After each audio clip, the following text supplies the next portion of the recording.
Kiedy Wiktor, czyli mój 7-letni syn, spytał: tata, możemy iść na W głowie się nie mieści 2?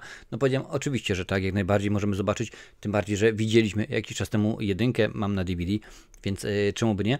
No wiedziałem, czego się można spodziewać, celowo akurat nie oglądałem zwiastunu, więc no nie wiedziałem, o co tak naprawdę chodzi, jaka będzie fabuła, ale zarys oczywiście człowiek mógł sobie obejrzeć. A o co chodzi? No nasza Riley dorasta.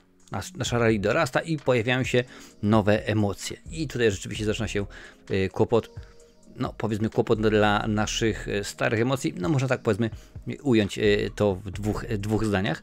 No i rzeczywiście akcja tego filmu toczy się 2 lata po pierwszej części, mimo że minęło aż 9 lat od jedynki, więc jak łatwo policzyć, mojego syna jeszcze na świecie nie było, kiedy jedynka weszła do kin, no ale 2 obejrzeliśmy i bardzo, bardzo się mu rzeczywiście spodobała.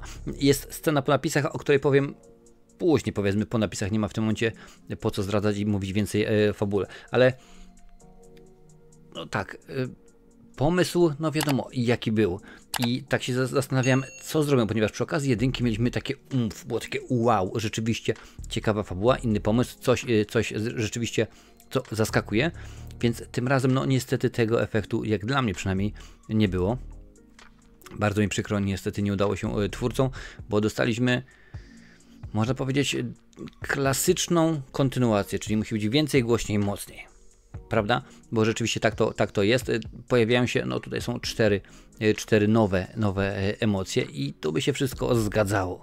Tak, jak najbardziej, to by się wszystko zgadzało. Mamy oczywiście punkt widzenia matki, punkt widzenia ojca i tak dalej, koleżanki, hokej. Tak, jak najbardziej hokej na lodzie. Tutaj rzeczywiście jest rozwinięty dosyć sporo, bo akurat Riley bardzo rzeczywiście się tutaj no, lubi rzeczywiście tęże grę, ale zastanawiałem się, ponieważ bardzo często tak jest przy okazji animacji, że one działają na 2 płaszczyznach. Oczywiście wiadomo, pierwsza podstawowa dla dzieci i ta druga dla dorosłych, którzy troszeczkę więcej może zrozumieją, ogarną, będą wiedzieli dokładnie o co chodzi. No i biorąc pod uwagę, że Wiktor bardzo tę bajkę lubił, podobało mu się, śmiał się, można powiedzieć, w odpowiednich momentach, kiedy rzeczywiście twórcy tego wymagali, oraz oczywiście był tam powiedzmy zasmucony w tychże momentach, kiedy tak miało być, no to rzeczywiście dla dzieciaków to działało jak najbardziej. No i ja w tym momencie oczywiście nie patrzę na ten film z perspektywy Riley, tylko raczej z perspektywy jej rodziców, bo sam jestem oczywiście rodzicem, więc akurat tak to jest i no wiadomo, można pomyśleć, ale ja cię kręcę, kiedy to było, kiedy człowiek miał tam 13, tak, on ma 13 lat w tymże filmie i tak się troszeczkę zastanawiamy, ale jak najbardziej muszę powiedzieć, że no, nie pomijam całkowicie aspekt techniczny, bo akurat on mnie w tym momencie nie interesował, czy tam powiedzmy użyto większych, mocniejszych komputerów, czy użyto anty-aliasingu, czy czegoś tam innego, to akurat mnie rzeczywiście w ogóle nie interesowało, ale fabularnie i to jak ta historia się toczy, to muszę powiedzieć, że to rzeczywiście jest bardzo dobrze zrobiony film. Bo naprawdę, niby wiemy o co chodzi, niby człowiek wiedział, a jednak się spodziewał, ale tym razem wiedzieliśmy, czego można się spodziewać, razem z Wiktorem.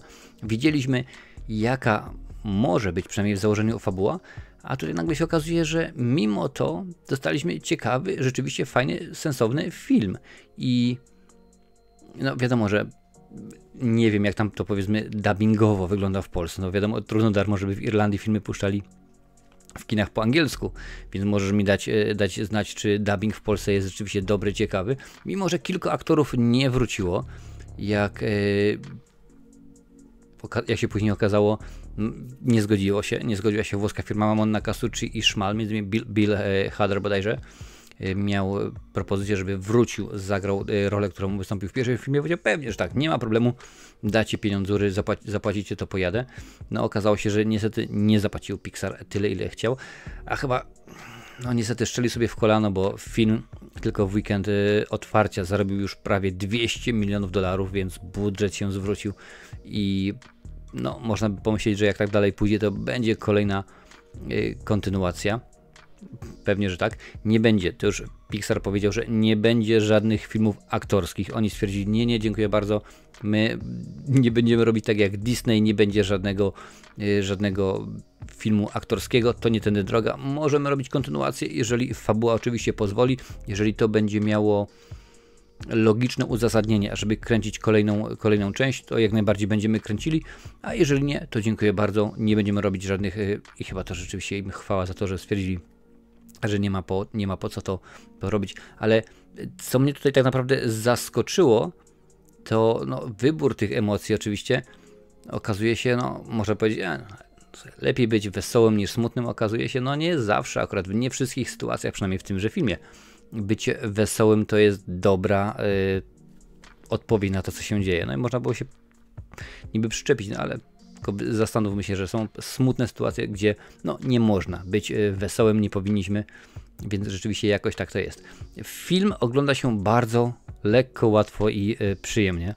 Rzeczywiście nie ma w ogóle żadnych problemów. Nowe postacie wcielają się, a właściwie dopasowują się świetnie, naprawdę rewelacyjnie. Przeżywają to, co tak naprawdę my przeżywamy, więc tutaj akurat nie ma wielkiego zaskoczenia, więc byłoby dziwne, gdybym powiedział, że filmu nie mogę tobie polecić. Oczywiście, że tak, polecam go po dwukroć, ponieważ po pierwsze od Wiktora polecam, a po drugie ja również ten film muszę powiedzieć, obejrzyj, bo rzeczywiście warto, cały czas jest chyba wyświetlany w kinach.